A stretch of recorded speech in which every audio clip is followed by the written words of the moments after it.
Tonight, we are bringing you race number 7 of the Downtown Auto Sales National Series, live from upstate New York at Watkins Glen.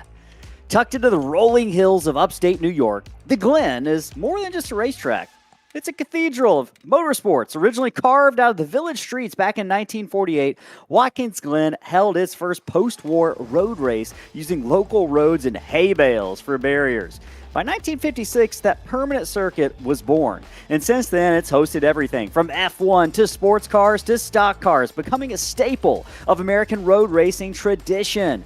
Watkins Glen was once home to the United States Grand Prix for nearly 2 decades, bringing F1 legends like Jackie Stewart, Niki Lauda, and James Hunt to this American track. But for NASCAR fans, it's the place where names like Tony Stewart and Jeff Gordon carved out their road course legacies. Gordon alone won 4 races here.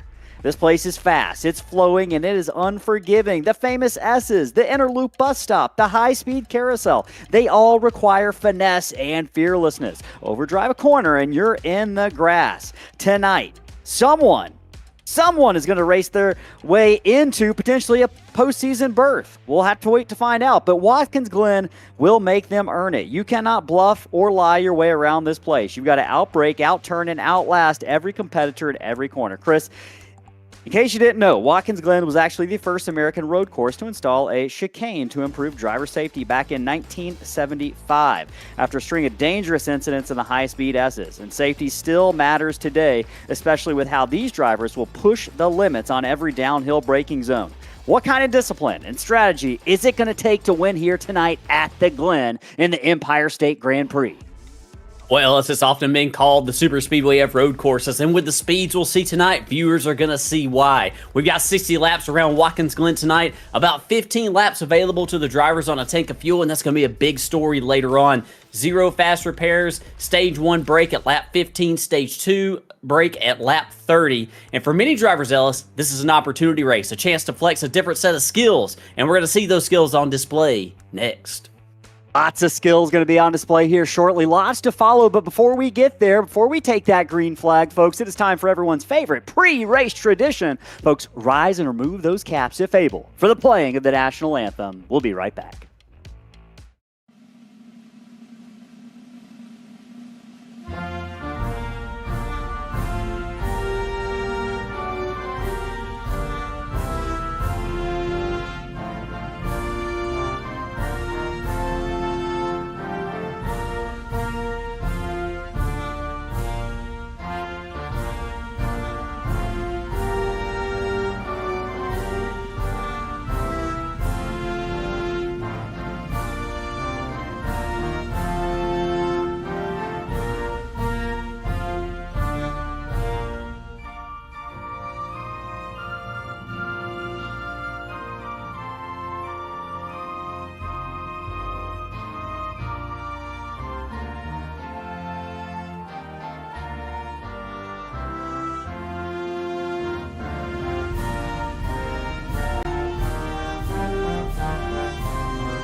All right, folks, qualifying, getting ready to come to an end here. We're going to walk you through some of the point standings and the stories to follow to set this Empire State Grand Prix up for you folks at home. Let's look at those point standings first. Coming out of Pocono, you can see the Honeycutts are kind of atop the board with Bryce Hinton third.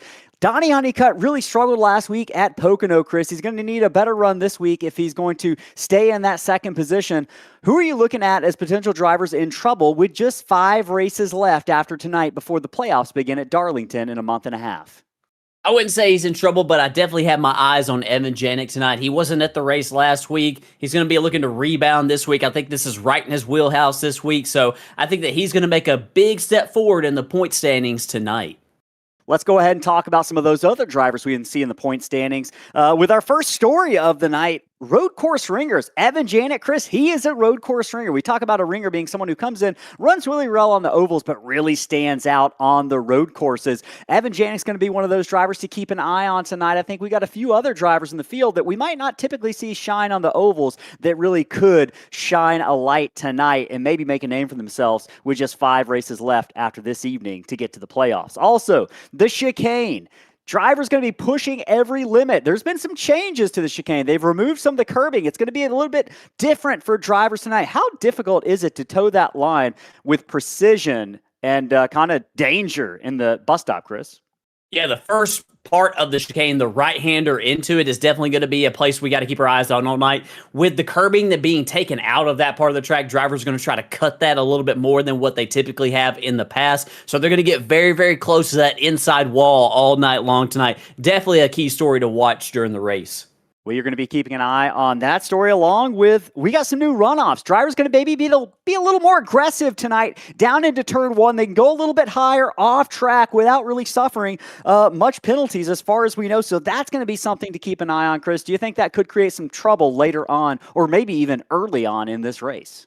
It definitely can right here. And yeah, with those new runoff cells comes the likelihood and the chance to possibly want to, try to maximize your lap time. And there's a lot more chances now here around Watkins Glen than there has been in the past to possibly utilize that runoff area to gain more lap time. So definitely something to watch tonight. And lastly, tire management. Drivers going to be slinging it left and right through the corners tonight. They're going to have a lot to keep an eye on. Is it difficult to save tires here at this 7-turn road course? There's definitely some places here where you can chew up the tires very fast. Up the hill, up the Esses is definitely one of them. Those high-speed corners. I wouldn't say it's as severe as a place like Sonoma as far as burning up the rear tires, but it's definitely something the drivers that are able to manage them are the drivers that are definitely going to have speed over the course of the long run tonight. Let's go ahead and take a look at those drivers who have speed by looking at the starting lineup tonight for the Empire Grand Prix from the Downtown Auto Sales National Series. Here from NSRLA on the pole. No surprise, it's going to be Evan Janik in that number 60 machine. We saw him slinging it around during practice. Fastest car in practice. He backs it up with a heater of a qualifying lap. He's on the pole. Last week's winner, first time this season, Matthew Heale won at Pocono. Can he do it again tonight? He's going to come from second. Christian Barnes, a driver that we've seen excel in past races. He's Mr. Consistency. Can he earn his first win of the night tonight? He's starting third. Donney Honeycutt looks to get back on track after a rough outing at Pocono that ended early. He's starting fourth. Fifth will be Mark Cofield in that number 97 with Brandon Vees, who had a season's best 7th place finish last week at Pocono. He's looking to back that up with another great qualifying effort tonight. He comes from 6th. Dustin Lewis, tough outing, fast car last week at Pocono. He's starting 7th at that number 33. Blaze Baker, a driver we've seen have a lot of speed. He's going to have to come from 8th tonight. Michael Cole in that number 43 will come from 9th with Bradley Minor in the 46, starting on the outside of row number 5. Yeah, and rolling off 11th, we've got Tyler Hensley, another driver looking to rebound from some misfortune last week at Pocono. And on his outside, Brad T. Nelson. I think Brad just wants to complete some laps tonight. It's been a very rough going for Brad here lately. He's going to look to rebound tonight. Jordan Ives returns, starting in the 13th position in that number 31 car. And on his outside, Travis Bieber rolling off in the 14th spot in that number 23. David Moyer is going to start 15th tonight in the number 47 machine, and on his outside, Ryan Bittler going to roll off in the 16th position in the number 9. Gino Volante on his birthday, happy birthday Gino, going to start 17th, and on his outside, Vincent Short, seeing some speed out of that 55 in recent weeks. We'll see if he can continue that. Tyler Merkel is going to roll off in the 19th position, and Justin Schaub is going to round out the top 20. Alex Pollock going to come from 21st night. Talked to him in pre-race. Wasn't sure if he was going to make it on speed. He was just fine. 21st for Alex Pollock. Casey Bristow, our in-race reporter and media guy for NSRLA. He's starting on the outside of row 11 with Stephen Gill and Dan Berg, 23rd and 24th respectively. Right now, drivers working their way through that inner loop, that bus stop, the iconic portion of the Watkins Glen International Raceway here from upstate New York. Now they're working their way through the carousel. Chris, if you're a crew chief on top of that pit board, what kind of advice do you have for these drivers, including that number 60 car starting the pole tonight? Sorry, Ellis, I had a little bit of an issue right there. Yeah, I'm definitely going to say keep my eyes peeled right here on the first lap. This is very, very tricky up the hill right here, up through the Esses, Ellis. This is where we see some track blocking incidents here at Watkins Glen. And up the Esses, if there is some trouble, it is likely to be big. So you want to make sure that you keep your car on track and that you're around to possibly race for this thing at the end.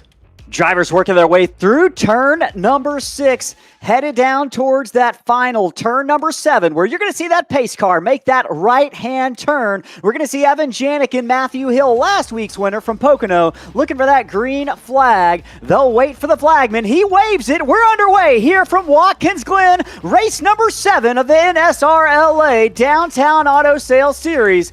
We're under green here as they head down into this difficult, treacherous, hard braking zone. Turn number 1, will all drivers make it through it? The answer at the moment appears to be yes. Everyone with a tedious tactic down into turn 1. They head up through the Esses. Hill all over Evan Janik. Yeah, Matthew Heale all over Evan Janik, looking to back up that speed last week. All drivers getting through the Esses up the hill very well right here. Everything looks nice and orderly so far, Ellis. Heale drives it hard down into the bus stop. Contact with Evan Janik. Christian Barnes slides into the picture. Heale has to get out of it to allow Janik to collect it. They head down in the carousel. Heale loses about 4 or 5 car lengths to the leader. Maybe a little bit of nose damage. That number 57 seems to be struggling as Barnes and other cars work their way by on the outside. Yeah, several drivers working their way by. I think there might be a little bit of a slowdown penalty on that 57, maybe looking to try to get back in line right here behind Blaze Baker. And he's going to do so right here. And Matthew Heale all the way back to the 7th spot here on lap 1. Costly mistake for Matthew Heale as they charge down into that bus stop. Folks, it is lap number 1. We've just reached its conclusion here at Watkins Glen in race number 7 of the NSRLA season. Your leader currently is Evan Janik. Behind him, it is a mad dash for second. Christian Barnes is your leader. We got trouble, Ellis. Blaze Baker and Brandon V's out of turn number 1 come together. Big, almost a track blocker. You can see the number 40 and the number 65. Race control going to allow these drivers to get it underway. V's continues to struggle. A couple other cars back there as well. That is Tyler Hensley. Rough outing last week at Pocono for Hensley. It's going to look to gather it back up and get back on track here. Several drivers, including that car of V's that we're watching right now, having trouble. Yeah, that's very, very unfortunate for those drivers. I'm trying to go back right here to see if we can figure out what happened to Brandon V's. Very unfortunate for him after that little trouble that he had right there with Blaze Baker. I'm not sure if we have the ability to go side by side right here as Evan Janik is going to complete the 2nd lap right here, working the 3rd lap, but I do believe that I have the replay if we have the... All right, yeah, here we go. So this is Brandon V's in the Affleck machine out here in turn 1. Gets a little too far wide. Car goes sideways. Is going to collect Blaze Baker right there. Matthew Heale barely getting by. Michael Cole threading the needle. Bradley Minor, and I believe that was David Moyer doing a heck of a job to avoid calamity. Chris, one of the cars I am keeping an eye on that's kept their nose clean, Jordan Ives and David Moyer. Jordan Ives up 7 spots into that number 6th position in that number 31 machine. Jordan Ives really fast at the moment, doing everything he can to chase down that number 60 car, but Ives has a fast hot rod under him tonight. You can see him working his way through. That's Christian Barnes working his way through the carousel. Look like we see Donney Honeycutt there in that number 22. But a good battle going on for the 6th position right now, Chris. Jordan Ives as well as David Moyer. You can see them come off of that corner down what essentially is the backstretch, looking for that left-hander into turn number 6. You can see Moyer to the outside. He's going to get that position on Jordan Ives, but he drives it incredibly hard in there. It's going to open up the door for Jordan Ives on that right side. Ives almost contact. Overcorrected, gets it gathered back up at a tense moment for 6th, 7th, 8th, and 9th through that final turn number 7. Yeah, that definitely was dicey right there. Jordan Ives actually got the left sides into the grass right there. He was able to save it, able to hold on to it, so we're still clean and green right here as back behind him, Gino Volante has a lot of pressure from behind from Vincent Short. Vincent is already up 7 positions, and Gino Volante himself is also up 7 positions. These drivers trying to work their way up through the field. Gino doing everything he can. One of the biggest movers of the night. You mentioned with Vincent Short in that track bar media car right behind him. Big push going, it looks like, down that corner. I thought there might be contact from the back of that number 55 of Vincent Short for just a moment, but looks like they're going to avoid any sort of incident. Another battle I'm keeping an eye on the track right now. Dustin Lewis just worked his way by Matthew Heale trying to work his way back by Dustin Lewis. You're watching it here right behind Donney Honeycutt through turn number 7. That's Honeycutt, Lewis, and Heale, a trio as they head down the front straightaway. Matthew Heale, Chris, we mentioned it, last week's winner at Pocono. It was an absolute big win, first league win, and it was, according to Heale, the first win he's had in a few months. Win behind him right now, wind at his back. He is looking good, looking to back up that win here. He talked about he's a pretty good road course racer, so I expect to see big things out of that number 57, although he had a mistake early. Yeah, definitely. I agree right here. And he's definitely very, very fast in that 57 machine, putting a lot of pressure right here on the 33 of Dustin Lewis, all over the rear bumper of that Chevrolet. So yeah, I've got a tight little battle going on right here between the 22 of Donney Honeycutt, the 33 also of Dustin Lewis, and the 57 of Matthew Heale. You see right here, these drivers taking it kind of got cut off right there from the motorhomes, but yeah, a lot of drivers are utilizing as much of the runoff areas as they can. So yeah, we'll definitely see if maybe we can pick up some better angles to be able to see some of these drivers here on the track here tonight. But yeah, they are doing everything they can to get as much of that runoff area as they possibly can. And you can see that battle is going to continue. Donney Honeycutt leading the way, but that 33 of Dustin Lewis, he had a tough outing last week. They got knocked out. He got knocked out in the lap 1 chaos we saw down into turn 1 and never really got to show the speed that it looked like he had in practice. Tonight, the race is off to a much better start for Dustin Lewis. Just looking at some of Dustin's stats over the course of the season to give you a sense of how it's gone so far. Dustin Lewis, average finish of 18.8. He's had a lot of speed, but has not had the real luck to make it through to the final portion of the race intact. Looking like he's going to try to remedy that tonight, but he's got a mirror full of Matthew Heale right behind him as they try to lay chase to Donney Honeycutt. These drivers can't seem to get away from each other as they head off of turn number 5 down that back straightaway, getting ready to make their way into that heavy, hard-braking left-hander into turn number 6. All drivers kind of playing it cautious through there, but right here maybe another opportunity for drivers to make up ground. Chris, where's the biggest braking zone on the track? Are they headed towards it right now? Yeah, turn 1 is a big braking zone. It's probably the best passing zone on the racetrack as well.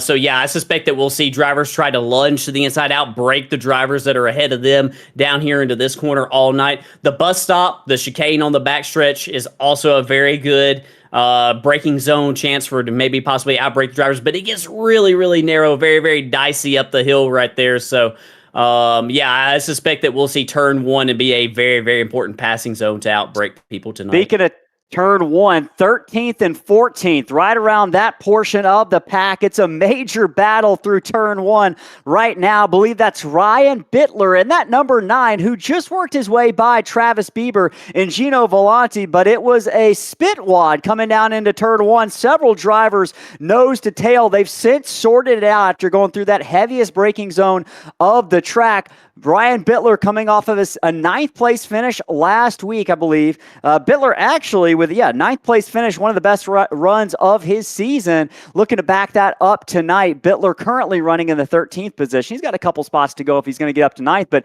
he's going to have to deal with that hard closing Bieber and that number 23 machine right behind him, Chris. Yeah, he definitely is. Travis Bieber getting a nice run right there in that 23 car.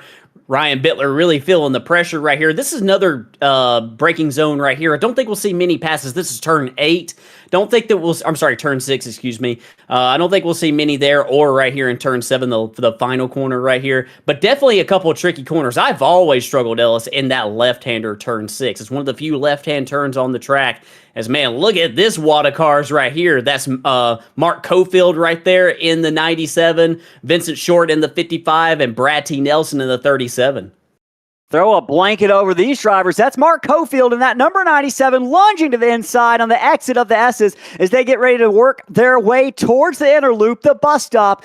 Looks like the number 97 of Cofield lost a little bit of ground, falling into the clutches of Brad T. Nelson and that number 37 machine. And look how hard Cofield drives in the corner. They smell blood in the water. That's Jordan Ives, ninth, who has lost a couple spots since picking them up. Big moment for Vincent Short. That is the number 37 of Brad Nelson and Vincent Short through turn number 5. Massive trouble for the number 55, who had a top 6 run going. Drivers behind him, they're going to have to check up to get back in line. That's Gino Volanti. That's the number 6 of Tyler Merkel and Casey Bristow threading the needle through there as well, Chris. And you mentioned it. One mistake can throw off your entire lap. Yeah, and this honestly started in the entry to the bus stop. I think that we might be able to go back right here, go too wide, get the double box going right here to show what happened to Vincent Short in the 55. This started right here, as I said. He got a little bit offline right here in the bus stop, kind of missed that second part of the chicane, and he's a little bit slower right here because of that. And, man, Brad T. Nelson smelled blood in the water, and he went for it, and unfortunately, that hole closed up very fast. Nelson's going to continue on. Both drivers are going to continue on right here, but Vincent Short definitely got the worst of that. Another battle picking up in 13th and 12th. That is Travis Bieber. We were just mentioning Bieber a moment ago. Bieber's 2 races this season here in the Downtown Auto Sales Series. 3rd at Rockingham, 4th at Pocono, currently running 13th after starting 14th. Not maybe as good on the road course, but looking to pick up a couple positions here, potentially working his way through the carousel underneath Ryan Bittler, who's willing to cede that position, saw the speed that number 23 was carrying through the corner and said, all right, that's okay. I'll let you go by. Maybe I come back up to you here in a couple of laps, but right now it's not worth it. It's early. It's only lap 9 of 60. We are 9 laps in here. Your current top 5 as they run. It's Evan Janik in the lead by about 8 seconds. He's been the class of the field so far, but we've still got 6 laps left before the end of stage number 1, and potentially, we believe, pit stops before that caution flag flies. So anything and everything could happen here. Barnes second. Matthew Heale currently running 3rd after his win last week at Pocono. Donney Honeycutt, you can see him there on that number 22 machine right behind Matthew Heale. He had a rough outing at Pocono last week, currently looking to hold off Dustin Lewis, who fell a similar fate at Pocono in a wild race of attrition just 1 week ago. Look at that battle as they head down into turn number 6. Yeah, Donney Honeycutt under a lot of pressure right here, man. Look at that 33 car under braking right there into turn 7. Put Dustin Lewis up to the 4th position. That's a great move. I think I just got done, LSA, and we probably wouldn't see too much passing in that corner, and Dustin Lewis wouldn't prove me wrong. So that 33 car is definitely fast, and another driver that's fast, Ellis. We've been talking about him. Sorry. Go ahead. We've been talking about Matthew Heale is making the pass right here up the S's on Christian Barnes, put him back up to the 2nd spot. That's a difficult pass he made there, Chris, through the S's. It's really, really kind of a tedious and difficult proposition to go too wide through there. Yeah, it is. And I mean, I would venture to say that I don't know if I've ever made any passes on a lead lap car up the S's here. I mean, it is very, very hard to do up the hill. A lot of elevation change here at Watkins Glen. It makes it a lot of fun to drive, to be completely honest with you, but it is it's very dicey up the hill right there. So no pun intended, that car is very fast. Indeed, very fast.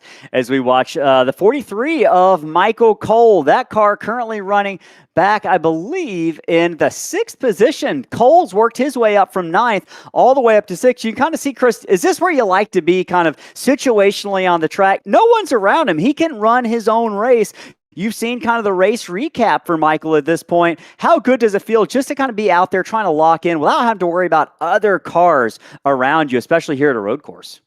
Oh man, it feels great. This is exactly where you want to be if you're Michael. Oh, I should say it's exactly where you want to be if you're me on a road course. Without many people in front of you, without many people behind you, you can just kind of race the racetrack. No more appropriate does that phrasing hit than on a road course.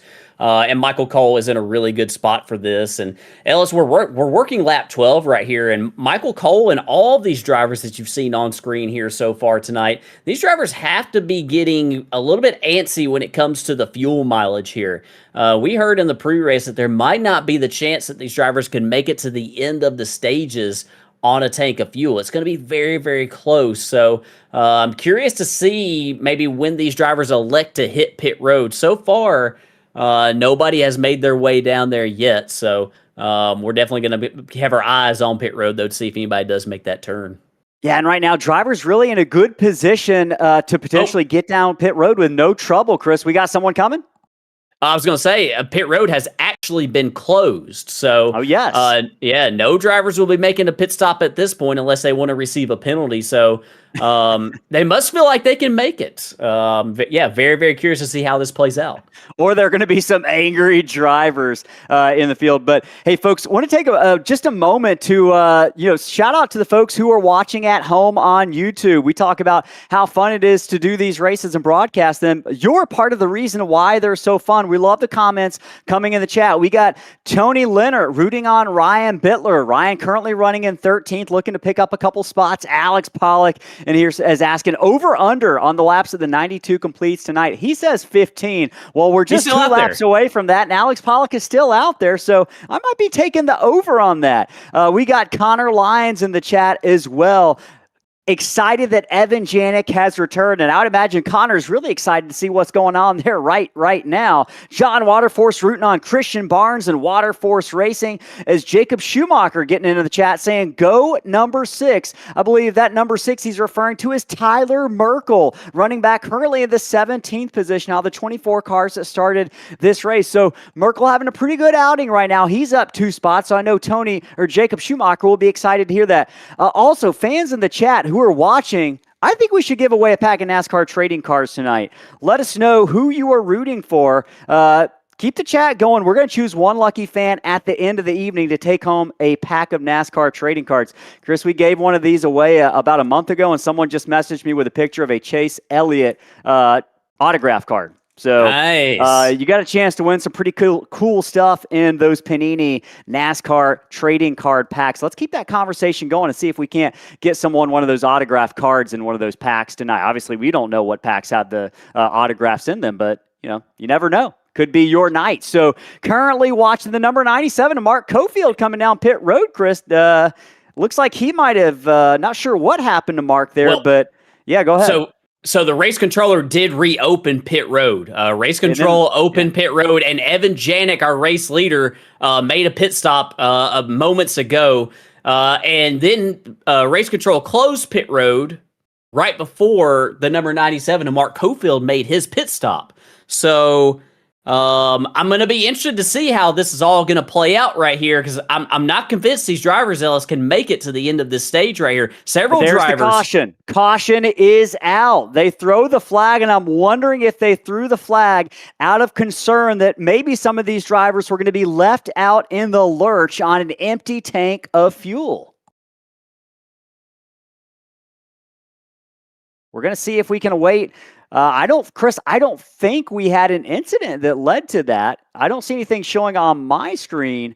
We had a couple cars who looks like they might have gotten black flags potentially for coming down pit road. I'm not sure if those have been cleared yet or not. A lot of uncertainty here as the caution flag flies on lap number 14 here of the Empire State Grand Prix. Matthew Heale is your leader.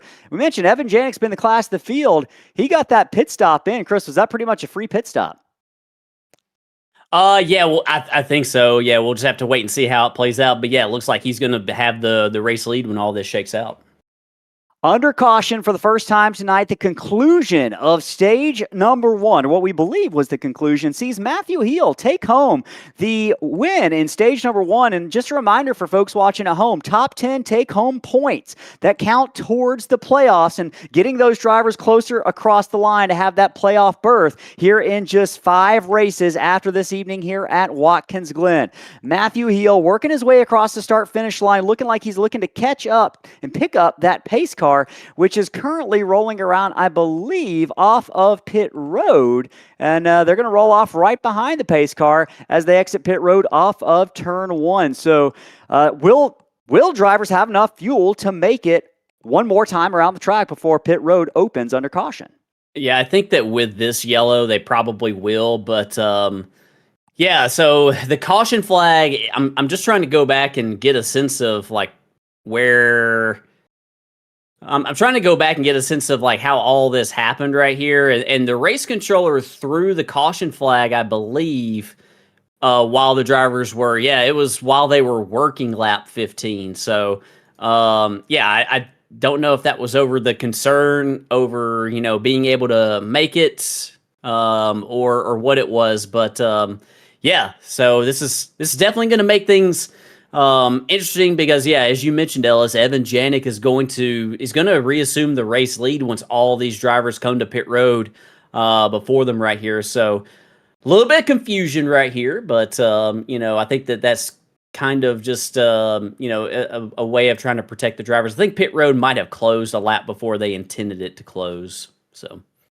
Yeah, and managing, Chris, calling one of these races from the broadcast booth with everything going on around, just how long of a track this is. I know it's a shorter road course, but still a lot of different corners to keep an eye on, a lot of different factors and variables to keep an eye on. Difficult to do that from the booth, but to control a race and to kind of keep your eyes on everything you need to be keeping an eye on, maybe even more difficult. So drivers working their way down that backstretch, getting ready to make the left-hand turn into turn number 6, where looks like they'll come likely to the attention of their pit crews, as we believe pit road will be open this time by top 5: Heale, Lewis, Barnes, Honeycutt, and Cole. You can see they've shaded to the right underneath that yellow commit line, and all of the top 6 at least will come in. Evan Janet's going to be the first car who stays out. You saw him get that pit stop under green flag conditions, but they're going to have to come to the attention of their pit crews. And Chris, what's different here about pit road at Watkins Glen? You're pulling to the right-hand side to go into the pit box from pit road. So, it kind of throws you off a little bit. You're used to pulling to the left-hand side as these cars are usually on an oval. But this time you're pulling to the right-hand side. And for these virtual pit crews, it's a little bit strange for them as well, going over the wall. So, a little bit of a strange effect right there. It looks like actually the 33 car of Dustin Lewis is going to take fuel only.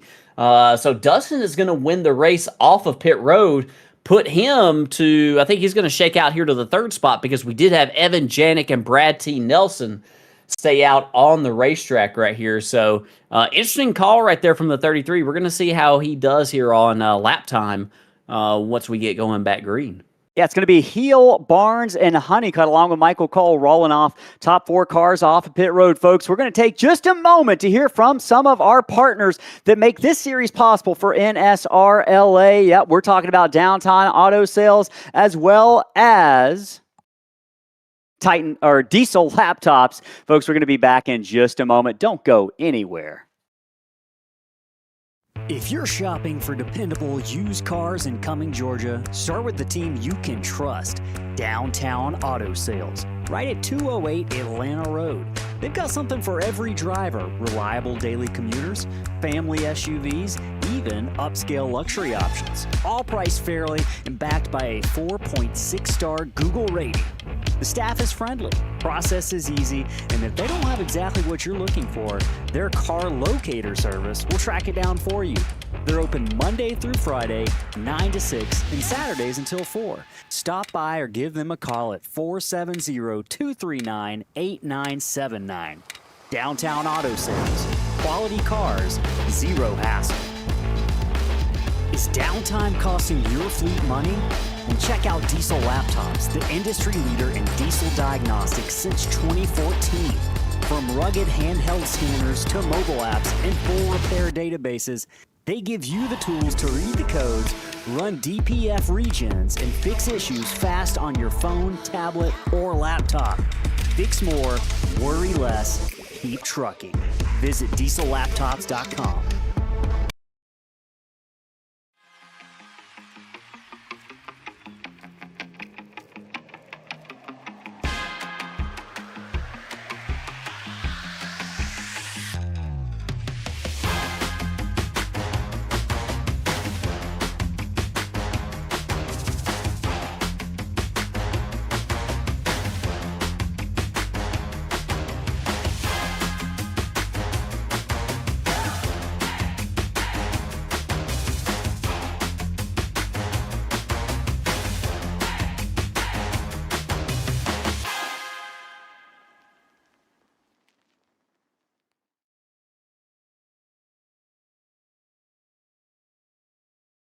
Back here live from Watkins Glen International. 18 laps of 60 complete here in the Empire State Grand Prix. I'm Ellis Thomas, joined by Chris Smith and Cam Gillens in the Slingshot TV booth, bringing you live racing action. Folks, if you are just now tuning in, it has been a wild first stage. Dominated by Evan Janik, but we've seen some great racing all around the track. Your current top five: Evan Janik, Dustin Lewis, Matthew Heale, Christian Barnes, and Donney Honeycutt. And Chris, we were discussing how Evan Janik kind of decided to come down pit road a little bit early and certainly was the benefactor here of a free pass on everyone else who had to come down pit road and get for fuel under caution. I'm not sure if we've got the one to go this time by. Drivers looking like they are potentially going to get gridded up here side by side. You'll see Janik and Lewis starting on the front row.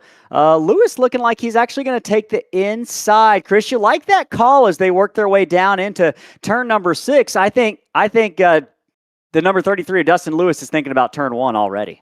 Yeah, I think that's definitely the safe call right there. He's going to feel like he's probably got the better line into the corner. It's hard to give up the front row, but definitely with having older tires, I like that call. We're going to have to see, Ellis, how this shakes out for Evan Janik. I'm not totally convinced that this is going to be good for him in the long run, just because I'm worried about the fuel mileage on that 60. He's kind of a little bit further behind some of these guys right here, so we'll have to see how that works out. Yeah, we've got 15 laps here in stage number 2. Janik gets the jump. He's the restart leader. Leaves Heale in the dust. He'll be left to fight off third and fourth down into 1. But Heale once again charges into one of the first corners after a restart and is going to open the door for Donney Honeycutt and Dustin Lewis. Heale now back 2 spots, trying to hold off Dustin Lewis as they work their way through the Esses up down into turn number 4. As they exit the Esses, that's Matthew Heale and Dustin Lewis side by side with the number 46 of Bradley Minor and Christian Barnes not far behind. Yeah, that's very dicey up the hill right there through the Esses side by side. They make it work right there, though, as Matthew Heale going to try to put on the pressure on Dustin Lewis, that driver in front of him in the 33 on those older tires. Through the carousel right here, that's where you're really going to start feeling those older tires slip and slide, and the speed advantage right here, you can see it from the 57 through that corner. The 57 of Heale works his way closer to the outside, what will now become the inside. Headed down into turn 6. Heale much more cautious than he was down into turn 1 just a moment ago. It's going to allow him to wrap the outside, and looks like he's going to take the crossover here on the number 57. There's the 33. Heale makes the pass back for third position. He's going to lay chase to Donney Honeycutt, who's up second, about a second and a half ahead. Christian Barnes charges down into turn 1 underneath Bradley Minor, pulling off the pass. Yeah, Christian Barnes outbreaks Bradley Minor into turn 1 and all the calamity up ahead. He took advantage of those cars slowing down right there, put that 27 car up into the 5th spot as Christian Barnes is on the move right here, wanting some more. Bradley Minor very loose up the hill right there, and now he's under pressure from Michael Cole. Michael Cole trying to work his way under ailing Bradley Minor, who's bleeding spots, just trying to stop the bleeding now. Minor's going to fall into the clutches of Brad T. Nelson. Not too far behind him. They work their way into that circular carousel. Looks like Nelson's got his own hands full of David Moyer in that number 47, not too far behind. They work their way down the backstretch, towards that turn number 6, and it's going to be Brad Nelson and David Moyer side by side. Nelson into the wall, down heavy into turn number 6. Big trouble for Brad Nelson, but he looks to have avoided the worst of it.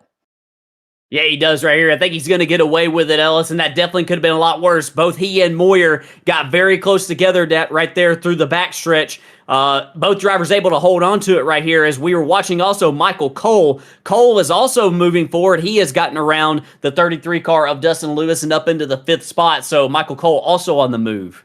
Michael Cole on the move, trying to get any and every position that he potentially can. It's been a solid season for Michael Cole so far. 2nd at Daytona, 7th at Las Vegas, 4th at Texas. And just last week, looking at the stats, sorry, my screen's messing up just a little bit. Just last week at Pocono, trying to pull up the number here as Michael Cole works his way through the bus stop. Last week at Pocono, finished 11th. So coming off of a run outside the top 10, Michael Cole trying to get back into the top 10, sitting 5th position right now. He's well on his way to doing so. Yeah, it's been a solid season. Average top 10 finish that Michael Cole has scored this season with 2 top 5s and 3 top 10s. So it's been a great run for that number 43 cars, looking to make it even better tonight here at Watkins Glen in that 43. Yeah, he's definitely had a great season so far, and yeah, we talked about him before as we're going to focus back on right here, the 2nd place car of Matthew Heale. He has just gotten around Donney Honeycutt to move back into the 2nd spot, so Matthew Heale right here on the charge right here. He seems to be the only one that is kind of close, Ellis, the only one that's close to Evan Janik in lap time right here. I'm looking at the fastest laps of the race, and only 2 drivers so far today, Ellis, are in the 1 minute 12 second bracket, and it's Evan Janik, the race leader, and Matthew Heale, our 2nd place runner. We've watched Evan Janik run around Watkins Glen before. We watched him run road courses in Mystic Racing League. And no surprise to see him up here tonight, Chris. Evan Janik. This is multiple storylines for Janik tonight. It's his 3rd start of the season. We talked about him being outside of the playoff picture. Tonight being an opportunity to be able to vault himself maybe into the top 10 in points with a win. It's also Evan's hometown track, a New York native. This track means just a little bit more, Chris. What's it like to race at a hometown track? Does it change the mentality? Does it make you want to race any harder?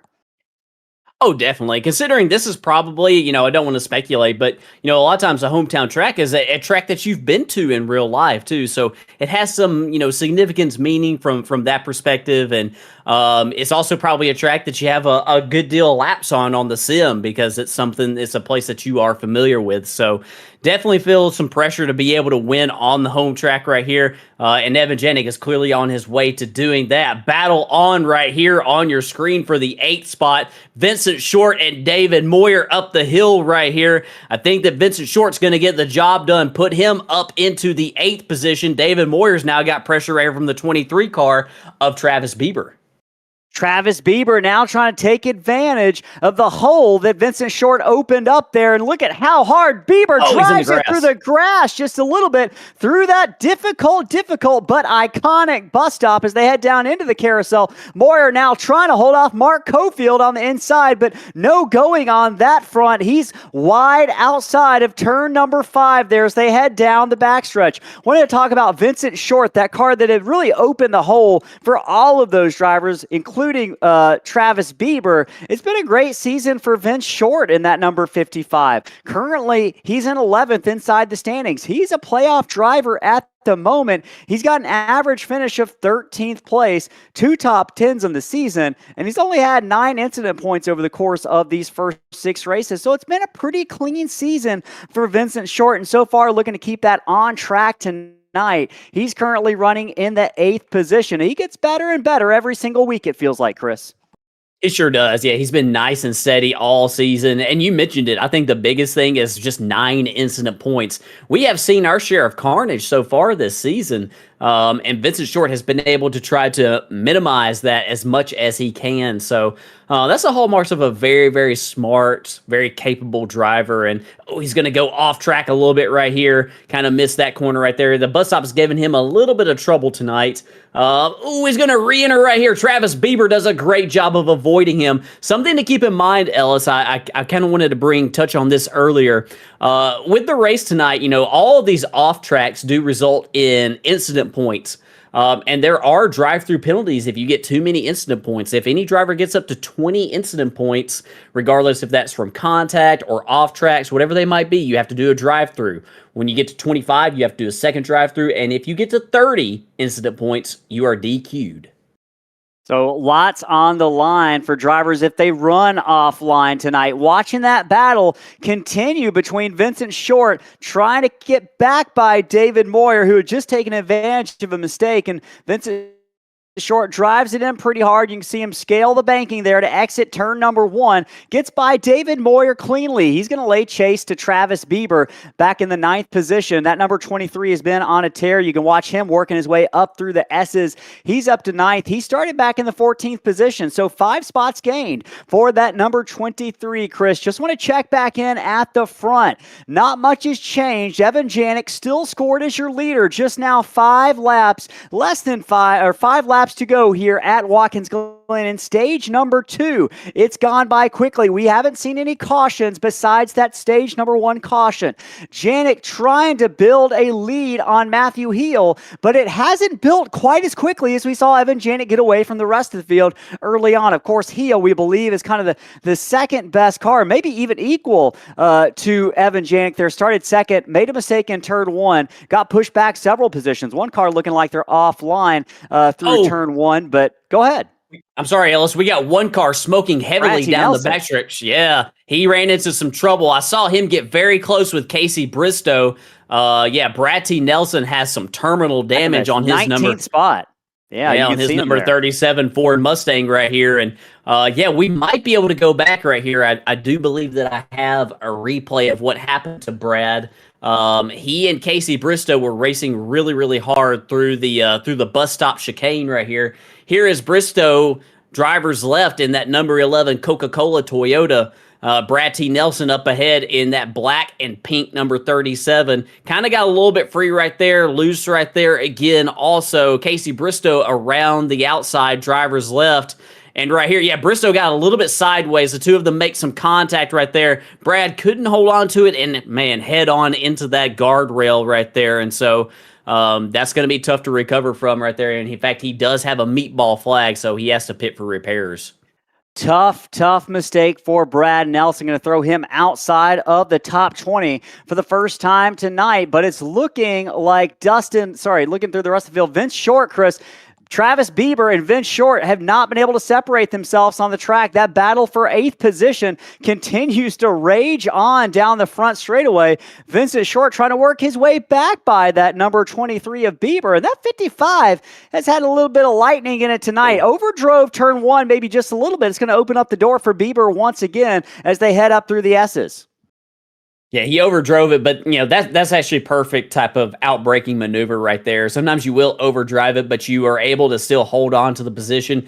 The driver behind is not able to capitalize to do the over-under on him. So, that's a good clean pass right there from Vincent Short, moving back up into the 8th spot right there. This has been the troublesome area right here for Vincent all night right here is through the bus stop chicane. You see him, he's actually able to get through it fairly nicely right here. So, we'll have to watch him tonight right here to see if he's able to, continue to get better and better in that section of the racetrack. Trying to look to see if there's any other battles as far as close position, Ellis. I'm seeing right here around probably about the 5th spot I apologize, around the 4th spot, and this actually just opened up right here. Michael Cole and Dustin Lewis. Those two are within about a second of each other as we are approaching the end of this second stage right here. So I'm curious to see what's going to happen right here on the next lap, Ellis, if we see any leaders decide to hit pit road. Chris, speaking of big developments, waiting on pit road stops, potentially Christian Barnes out of this race.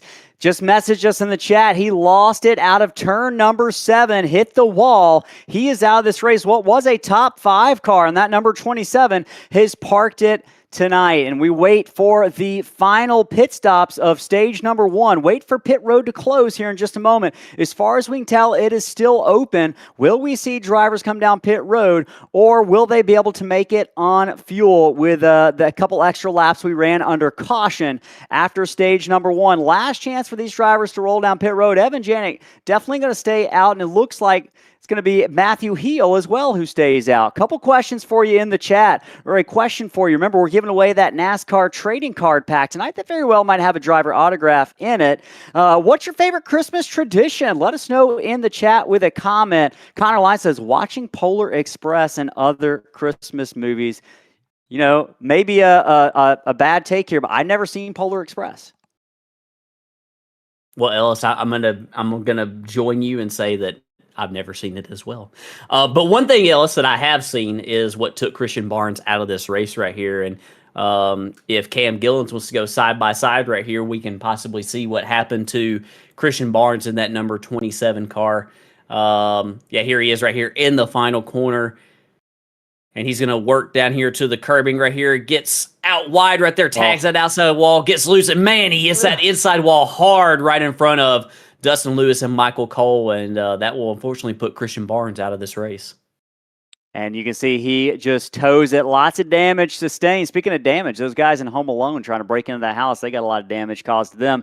Iceberg says in the chat, watching Home Alone is their favorite Christmas tradition. That's an all-time classic. It definitely hits different as an adult than when we were kids from an adult's perspective. But we can talk more about those Christmas movies here shortly. Right now, a couple cars going wide. Alex Pollock with trouble through turn 1. You can see that 92 really high, wide, and handsome there in those new track limits. I'm not sure if he's going to get any X's on that, but this is likely going to be the final time around. When Evan Janik gets to the line, they'll wait for the top 5, or top 10, I should say, to cross that line.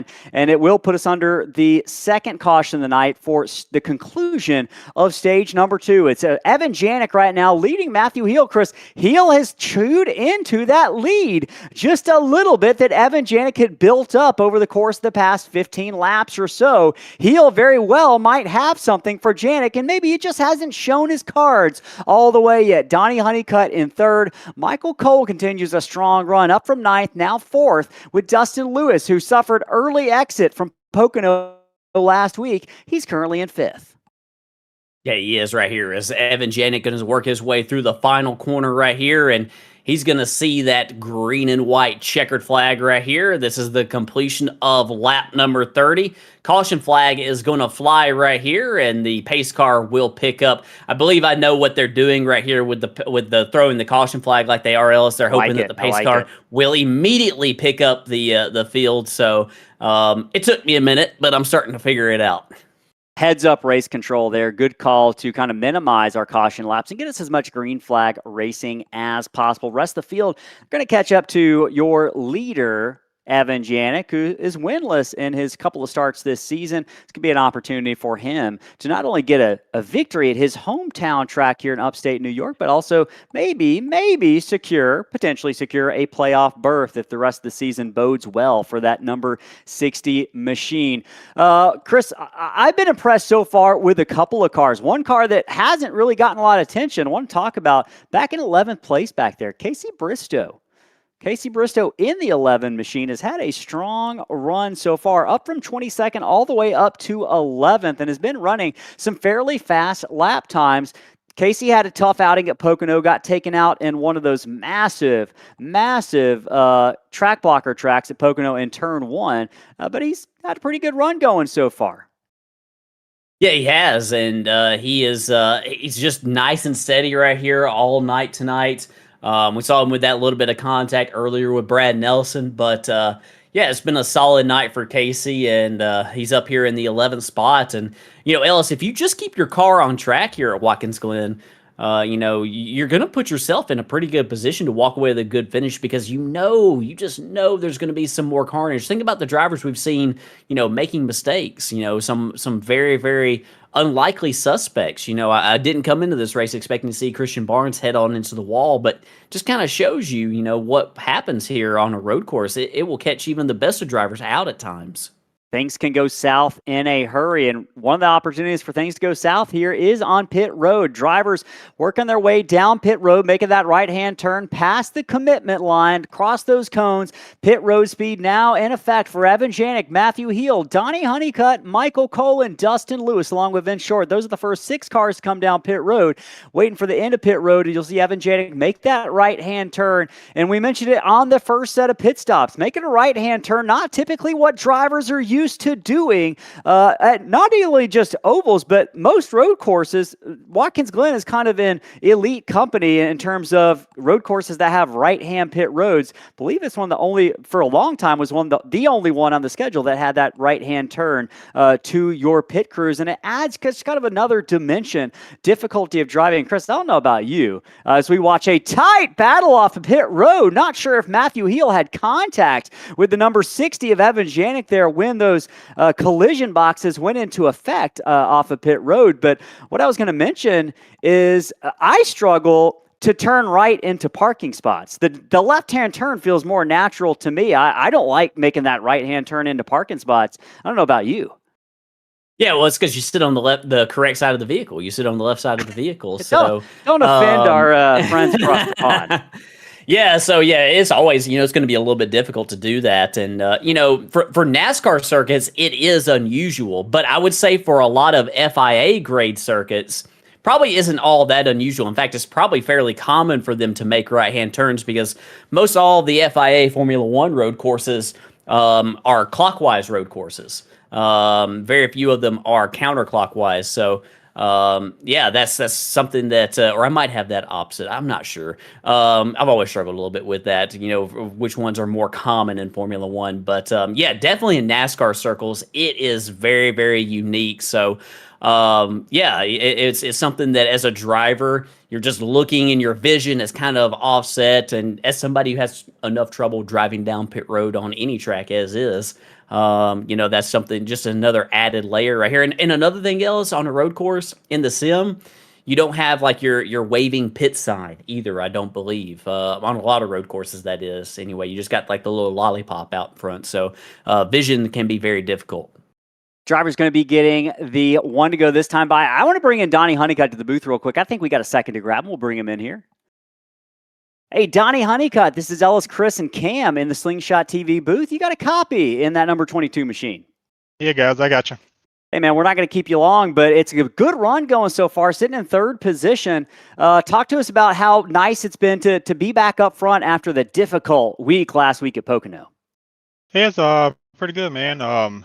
Really unexpected. I really don't run road courses that well, so just trying to take it easy, not do nothing too stupid out here. The first run there, I had to save some gas. I fell back a few spots just to save gas, but second run there, we didn't have to save gas, so the second stage, so I went all out, and that's about the best I could do. So I figure I'm anywhere between a third and fifth place car right now.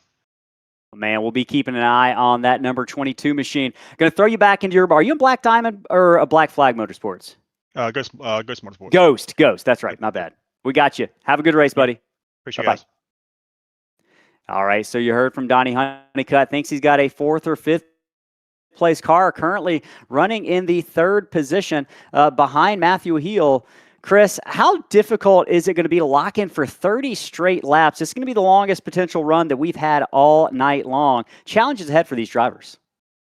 Yeah, it definitely is. They're guaranteed one more pit stop right here before the end of this thing. And as long as we don't have some track blocking incident, they are going to be green flag laps from the moment the green flag waves to the checkered flag. So, it is difficult. They have a difficult task ahead of them. The good news is they're not going to go much further than what they've gone all night on the tire. So these drivers kind of know what to expect at this point. I did mention before that I didn't know about Evan Janik's positioning because I was, he had one extra lap on that fuel tank. But he clearly made it to the end of that stage. So he is now on even playing field with everybody as far as tires goes, as far as fuel goes. So, this is going to be a difficult task, I think, for Matthew Heale if he's going to try to get around Evan Janik. His best opportunity is going to be right here on this restart.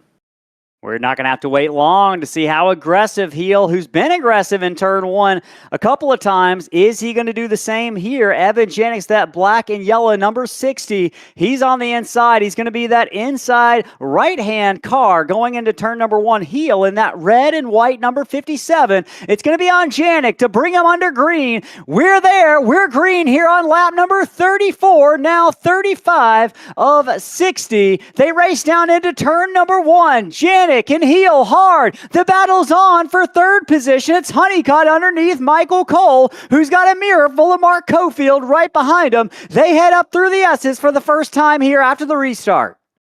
Yeah, side by side further back, you've got Bradley Minor side by side with Casey Bristow. They get it all straightened out right here. We're clean and green up through the S's right here. Great job by all of these drivers right here as Evan Janik was able to fend off the challenge right there on the restart from Matthew Heale.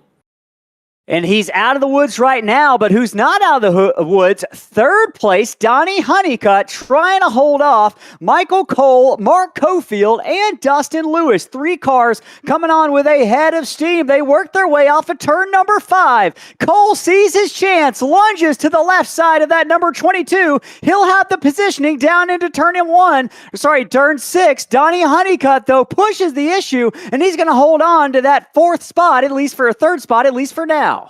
Yeah, great job by Donney Honeycutt right there into turn 6. Laid on the brakes right there. Trusted that he would have enough grip, and he did. These drivers, Ellis, they kind of struggle on the first lap. Not as much grip right here as we got one car that is around in the final corner. I think that's Gino Volante in the number 35. Don't think he made any significant contact. He's going to get back going right here, and we're still green. Oh, Gino on his birthday of all days is going to throw him back to 17th, but he gets it gathered back up. You mentioned it, Chris. Doesn't look like a lot of damage as we watch Matthew Heale lay claim to that 2nd spot and trying to take the fight to that first car in front of him, and the only car in front of him right now, Evan Janik. It's about a 1-second lead 2 laps after this restart. That might be the quickest lead we've seen Evan Janik build so far. Maybe he's holding a bit of a cards close to his chest at this point. Gets off turn number 5 as they head down into turn number 6. Chris, in that time by,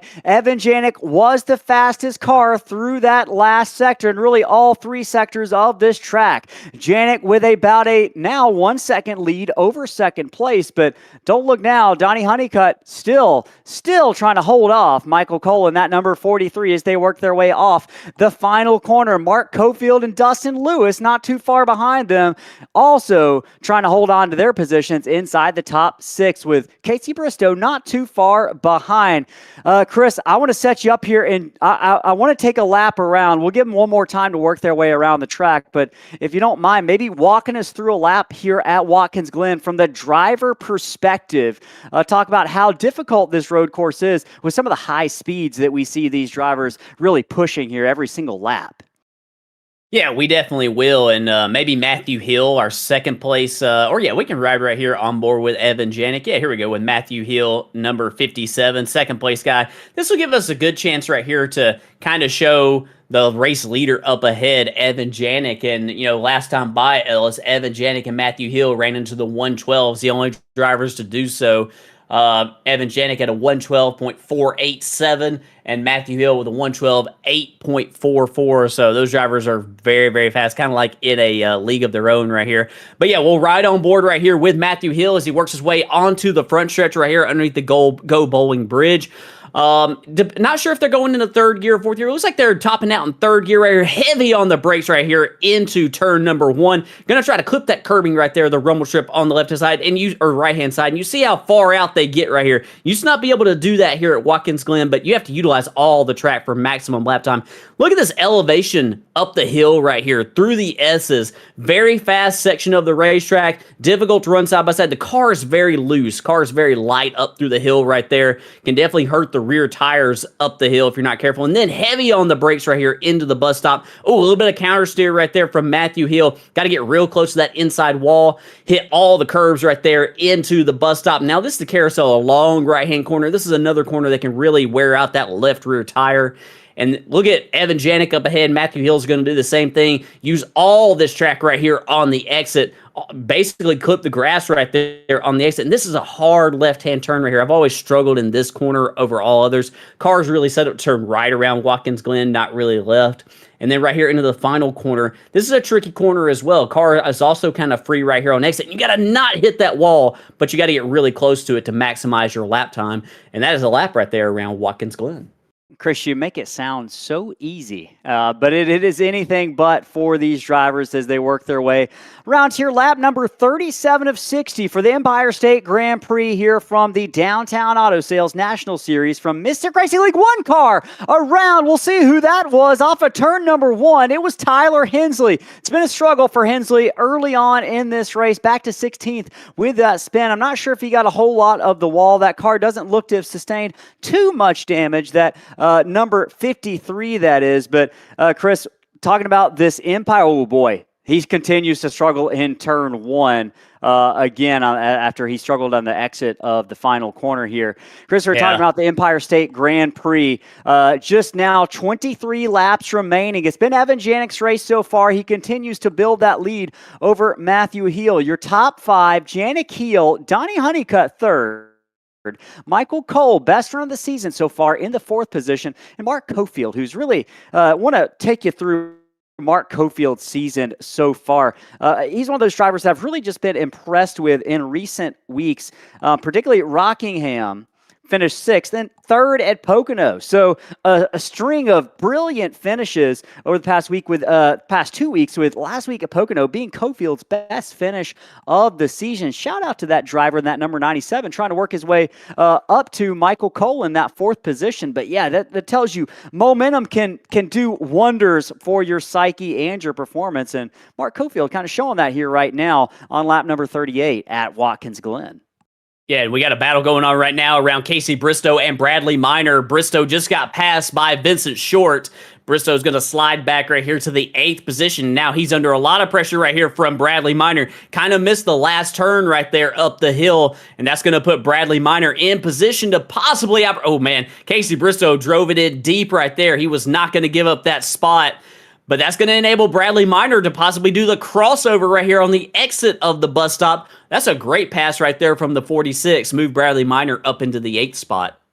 Minor with a brilliant move. He mines some gold there off of turn number 5 through the carousel. Move Minor, like you said, Chris, up to the 8th position. Casey Bristow going to take another crack at it. Minor sideways. Can he hold on to it off the corner as they sail it down into turn number 7. Minor's going to have another shot at Bristow. He thinks better of it. Bristow now takes advantage of that slip by Bradley Minor. Move Bristow back up to the 8th position. Minor now in that 46. He's got to worry about Travis Bieber, who's been growing ever larger in that rear view mirror in that number 46 machine. That red machine creeping into the picture. Travis Bieber in his 2 appearances with 2 top 5s here so far this season, looking to improve that and work his way closer to that top 5 in the final 20 laps of this race at Watkins Glen. A 3-way battle on for 8th position.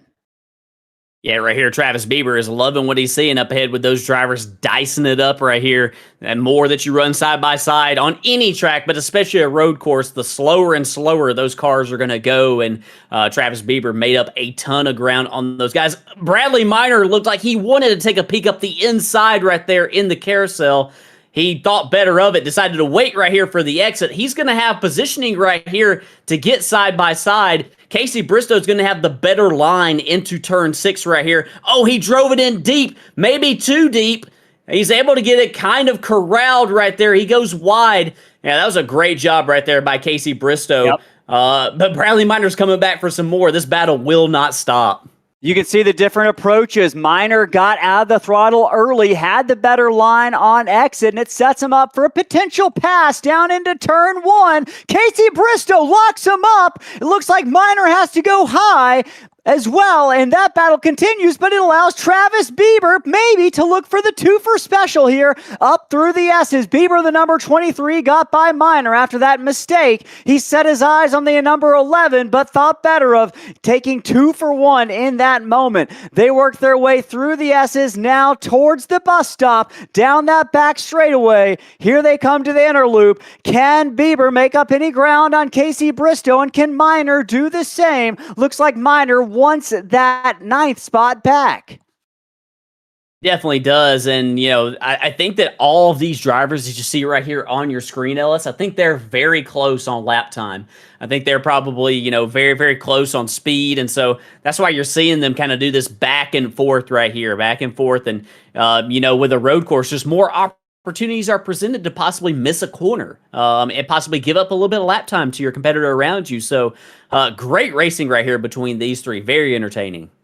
And you can see it. We've got now just 20 laps left here in Watkins Glen. Folks, if you are watching at home, we appreciate you. We got some comments from Iceberg. Brady says they enjoy time off from work and family for them for Christmas. As we watch that number 23 struggle through turn number 1, working their way up through the S's. Connor Lyons, Chris, also says he recommends watching Polar Express. We don't know what we're missing. Folks, let us know. Got another question for you in the chat. I'm curious about your opinions to the question, yes or no, NASCAR needs more road courses. Let us know what you think in the chat. Are you a yes or no to that question? Is that ever-evolving schedule changes every year? Do we need to add more road courses, or do we need to take them away? Let us know. And I guarantee you, these drivers are having the time of their life out there. They probably want to add more road courses. These watch Casey Bristow try to hold off Bradley Minor, who's really just been lurking 2 car lengths or so back off the back bumper of that number 11. How difficult, Chris, is it if you're Bradley Minor with pretty much a full mirror full of that number 46, the number 46, how difficult is it for Casey Bristow not to make a mistake, kind of hearing footsteps behind him right now? Well, he just lost that position. He just got passed by Travis Bieber right there as we were watching that. And that's definitely going to put a lot more pressure on him right here, because Bradley Minor he's willing to try to make the pass on the left-hand side right here. And Casey Bristow's going to do, and Bradley Minor is sideways right there in turn 1. He's going to hold on to it, though. A great save out of that 46. And that was maybe trying a little bit too hard for Bradley Minor right there. Got out a little bit wide right there. It's a little tricky out there, Ellis. We've been seeing drivers run out there all night, but it's kind of rough. Car doesn't have a lot of grip out there, especially right here at this stage of the run. That left rear tire especially is getting hotter and hotter, and so car just a little bit more unstable out there on that rough asphalt. Yeah, these drivers just sliding it around. And Chris, we have to be getting close to that pit window. Probably within about 3 or 4 laps is when that pit window is going to open for these drivers. They, of course, cannot make it the rest of these remaining 18 laps without coming down pit road, at least for a tank of Sunoco fuel in these Xfinity or now O'Reilly machines. One car, Donney Honeycutt. Chris, that's about as close as you can get without disaster. I don't think you could have slid a sheet of paper between Donney Honeycutt and that corner off of turn 4 of the Esses. Yeah, and that was actually at the exit of turn 1 right there. We saw. It's funny that you mentioned it. I saw Matthew Heale the lap before, and I kind of drew up when he did the same thing, and I was like, oh boy, that was really close. I don't know if anybody's been that close all night. And then Donney Honeycutt, the very next car comes in and just proves him wrong. So I think that just shows you, Ellis, how you have to be out that far to try to maximize your lap time. There's a lot of time to be gained right there. We saw Bradley Minor have trouble going out that far, so can definitely run into some trouble. It can bite you as well, but these drivers are using every inch of the racetrack. No track limits here for these NASCAR stock cars. Yeah, that is an update that changed for the most recent update to Watkins Glen and iRacing. Made it a little bit friendlier in those outside confines, working their way through the corner in turn 1. You can see Matthew Heale going as wide as you can. And Chris, that wouldn't have flown last time I was at Watkins Glen. I think I would have got a 20-second penalty being voiced to me in my headset from my crew chief and race controller there. But here, nothing is off limits for these drivers, trying to get every ounce of speed, which can often require every ounce of real estate on the track. And looking at some other battles on the track right now, Chris, Dustin Lewis tracking down Mark Cofield. That's a battle brewing for the 5th position. You can see Lewis in that black number 33. Tough week last week at Pocono for Dustin Lewis, and he's working his way towards a much better outcome tonight here at Watkins Glen. Just about a car length off the back bumper of Mark Cofield there. And yeah, 22nd and 24th, the last 2 races at Rockingham and Pocono for the number 33 of Dustin Lewis. From the driver's perspective, Chris, how good does it feel for Dustin Lewis to be running in 6th position right now off the heels of those 2 outside the top 20 dismal results? Yeah, I think that it definitely feels great. And I got to be honest with you, Ellis, coming into tonight, I had Evan Janik and Matthew Heale kind of, I was looking at both of them as probably being our road course ringers, for a couple fast guys. I don't think I expected the speed out of Dustin Lewis tonight. He's been very impressive in that 33. He stayed out, or he didn't stay out, but he took no tires on that one pit stop. And here he is right here on even playing field and putting some pressure on Mark Cofield. So this is a great recovery for Dustin, looking to just have a nice solid finish tonight. And he's got a lot of speed in that 33 for sure. Yeah, so far it has been certainly the race of the season for Dustin Lewis. About 5-6 car lengths off the back of Mark Cofield. That, of course, is a battle for the 5th position right now as they head down into that iconic interloop. The bus stop, the left hand, the right hand, the left hand once again as they work their way down into that right-hander. The carousel, a deceivingly high-speed corner with multiple lines that drivers like to run. Lewis sideways through the corner. You saw him lose a little bit of front drive there, Chris. Yeah, and that's probably the corner where the car feels the loosest on the track. You have to kind of be very patient on the throttle right there, and I think that the left rear tire temperature, all of that temperature probably comes from that corner right there, as drivers kind of want to just, they want to mash that gas right there, but you really, really have to be patient for that right here, as we see Donney Honeycutt right here. Yeah, Matthew Heale's he's on pit road, Ellis. Yeah, Matthew Heale, the first of the leaders, 2nd place, comes down pit road, makes that slow right-hand turn into his pit stall. That moves Donney Honeycutt up to the 3rd position, but that pit stop is underway. Chris, does that force the hand of some of the other leaders? How premium are tires going to be here on this outlap for Matthew Heale? Does it force Janik and Michael Cole to consider their next move a little bit earlier than they had thought? It definitely does. It definitely puts the pressure on Evan Janik, and we did have a change for the 2nd spot the lap before.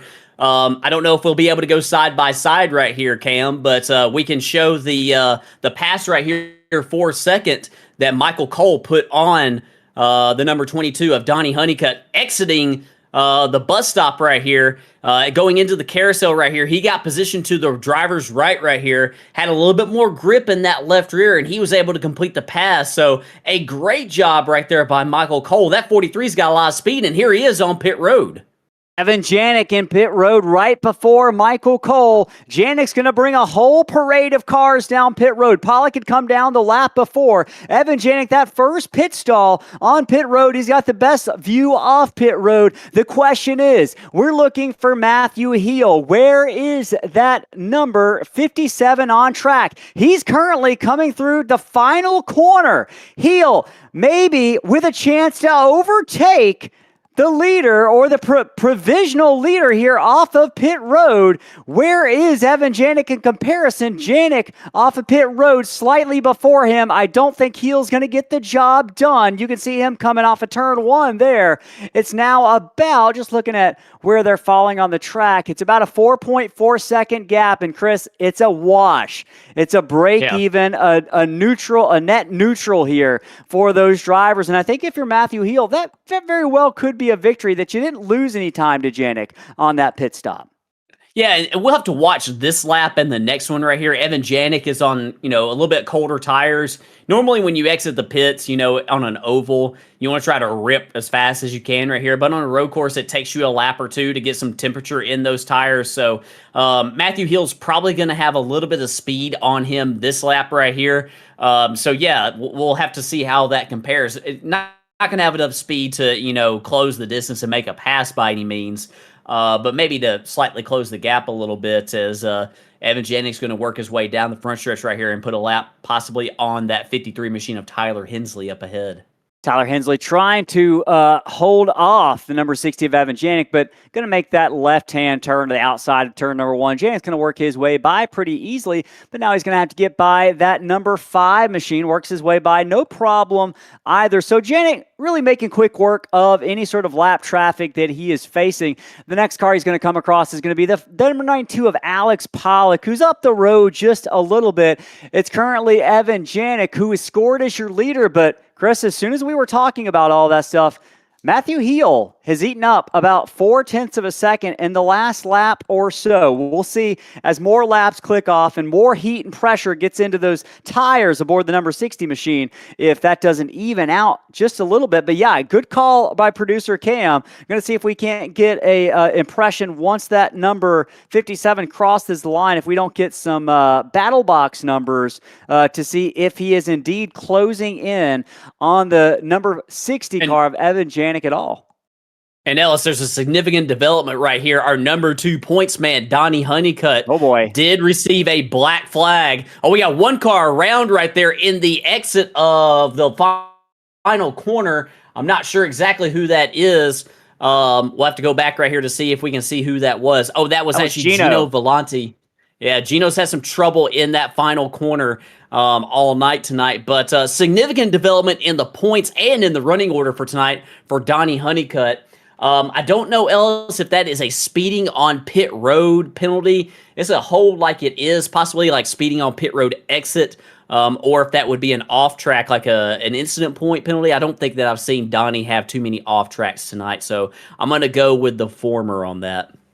Yeah, I think you are right. I believe that happened on lap 49. Just trying to find out what happened. I'll see if while we're kind of watching this battle go on, Matthew Heale trying to work his way by Tyler Hensley in that number 53 machine. Honeycutt answering the call from race control on pit road. And Chris, another tough break for Donney Honeycutt. You mentioned this is a big points development. Tonight, Donney was really probably scheduled to take back the points lead from Tyler Honeycutt, who I believe we think there's a some sort of relationship there between those two drivers in terms of family members. But Donney had really a rough week at Pocono last week, won Rockingham, which kind of kicked off this run that we had recently seen.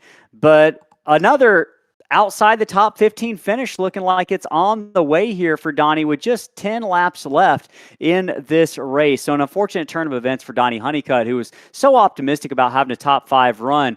And looking back up at the front, watching that number 57 of Matthew Heale, it's now stretched out to 5 seconds, Chris. So I think we got our answer. Did Heale have anything, at least in terms of raw speed, for Evan Janik? And so far, the numbers are telling the story. Over the past 2 laps, it's been about 1 second and 3/10 that Evan Janik has built up, maybe quicker than he has any other run over the course of the race. A couple comments coming in the chat right now. Jacob Schumacher says no to more road course races. Connor Line says yes to more road course races. He loves the IndyCar schedule with all those road courses and street circuits. And we got Debrerif Retta in the chat, 5779. Appreciate them joining in and saying hi in the chat. We were giving away that free pack of NASCAR trading cards to one lucky viewer. We'll announce that winner at the end of the race. Make sure you get your comments in. Let us know who you're rooting for tonight and how your day's going in the chat. And let us know what you think about more road courses for NASCAR. So far, it's been a great road course race. And one last reminder on that note, folks, if you haven't hit that subscribe button yet, it's the best way you can support our channel. People often ask, what can we do to help your channel out? Simply hitting the subscribe button is the best way. And the best part of it, Chris, it doesn't cost you a single dollar. So if you haven't hit that subscribe and like button, go ahead and do so. As we watch Mark Cofield trying to get back up to the back bumper of Dustin Lewis with his best run of the season going so far. Lewis, that is, currently in 4th, with Cofield also having a season best run at the moment, chasing down Dustin Lewis for that 4th position, running out of time to do it with just about 8 laps remaining here. And yeah, Chris, it's been a good one so far. Have you been impressed with the racing we've seen out of these drivers? Yeah, definitely. These drivers have done a great job here all night. This is a great battle right here for the fourth spot between Dustin Lewis and Mark Cofield. Yeah, this is tricky because this is way outside the wheelhouse for a lot of these drivers, and I'm always game to kind of go to one of these road courses right here and see if anybody sticks out as far as somebody a little bit different being up here in the top five. And I think tonight right here we're looking at him in that number 33 car of Dustin Lewis. I think he's definitely had a lot more speed than what his results have shown this season, but he's putting it all together right here tonight, and he's very solid right here. We see Mark Cofield. Mark closes up significantly right there on turn one under braking, but Dustin Lewis able to get a good launch out of that corner in that number 33 machine. Ellis, I'm going to say my vote right here. Does NASCAR need more road courses? In my opinion, no. I think that we have probably about the perfect amount of them right now. Please, no more. You don't like road courses? What do you think about San Diego street course next year? Would you prefer a lie or the truth? Let us know your truth. Let's be honest as we watch this battle intensify. Yeah, I do think that we've had a nice little trend. I wouldn't say nice little trend. We've had a trend in recent years of having more road courses on the NASCAR schedule. I like them, but I do think that maybe we got to the point where we had a little bit too many of them. I think that street courses look cool. I mean, they're definitely good for the aesthetics and all that. I think Chicago street course looked amazing. I just question, kind of is it very good racing? And I'm like a racing purist at heart. So, when it comes to road courses, this track right here, I'll take this place right here over Chicago or San Diego any day of the week. I agree with you in terms of just kind of classic, iconic road courses. And I want to give a quick nod of the cap, if we can, producer Cam, to the car running back in 15th position. That is Stephen Gill. We haven't brought up Stephen the entire race, but currently running inside the top 15 at this point, working his way through the carousel in that number 5 machine, and it's been a good race so far. You can see 8 positions up on track position. That is for Stephen Gill. He's had some pretty fast laps as well, and yeah, it's been a top 15. And given maybe not all drivers are experts at road courses and proficient on making those right-hand turns on such a regular basis, but Steven's had a pretty good run so far tonight. Just kind of want to mention some of the other stats for him over the course of this season. 20th in the points and an average of the 20th place finish. So right now, tonight is kind of a highlight for Stephen Gill. Runs a little bit wide there in turn number 1. Drivers can do that. That is fully within the track limits. But yeah, shout out to Stephen Gill in that number 3 machine. Not sure what kind of paint scheme we're looking at there. It looks like it's Gillies or Gill's designs potentially on that number 5 machine. Yes, Gill's Creative Designs, it says right there, and he's got his stylized number 5 right there on the hood. Right there as Donney Honeycutt looks drivers right there entering the bus stop. Yeah, great run tonight for Stephen Gill. He's going to go a little bit wide right here. Hold on to it, Stephen. I think that he is just fine right there. I want to give a shout out also to another driver, Ellis, running in the 10th position. First car 1 lap down, that is Tyler Merkel in that classic mellow yellow paint scheme. Haven't talked a lot about Tyler tonight either, but nice and solid tonight. He is 1 lap down, the first car 1 lap down, but yeah, he's looking really, really good out here as well. And if everything continues, he's going to get a top 10 finish. Yeah, Merkel on his way to one of his best finishes of the season. Chris, 1 car. Not sure who that was. You heard it. I think it might have been Tyler Hensley, potentially. Not sure if there was some engine damage or some collisions with the wall, but Hensley bringing it down pit road there. I think his night is probably done after a black flag with just 5 laps to go left in this race. Looking through really the entire field, everyone's kind of settled it down so far, which, go ahead. Yeah. I'm sorry. Not. Yeah. I did find the cause of the caution right here, or the cause of that impact that we heard. Cam, we might be able to go side by side right here. The issue was with the number 9 of Ryan Bittler, unfortunately. Ryan currently being shown in the 16th position. Here he is right here in that orange number 9 Ford Mustang. Got Magic Hat on the hood right there. Get side. Man, we've seen this final corner bite a lot of people tonight. And he went head on, Ellis, into those barrels, the sand or water barrels right there. I think they're filled with sand here at Watkins Glen. Yeah, very unfortunate. That's like the worst place that you can possibly hit. And you can see the damage on that number 9 for Ryan Bittler. Probably going to want one of those Magic Cats here in just a moment to soothe some of the sorrows from that lap number 55. What potentially is a race-ending crash for Ryan Bittler. Bittler had such a good week and a good outing last week at Pocono. Was looking to back that up with a top 12 finish tonight. Looks like the fates had other ideas for Ryan Bittler in that number 9 machine. Right now, it looks like the number 33 of Dustin Lewis has ideas of holding off the car behind him, Mark Cofield, in that number 97. But Cofield trying to claw back into position to take over that 4th position from Dustin Lewis, who's been holding that down for the last 10 laps or so. 4 laps remaining here in upstate New York from Watkins Glen. And I think it's a great opportunity, producer Cam. We got Connor Lyons asking for his regular race Crank It Up static cam. High volume, high intensity sights and sounds of Watkins Glen. We're going to take just a brief pause to let you see just what it looks like here on the ground level and what it sounds like.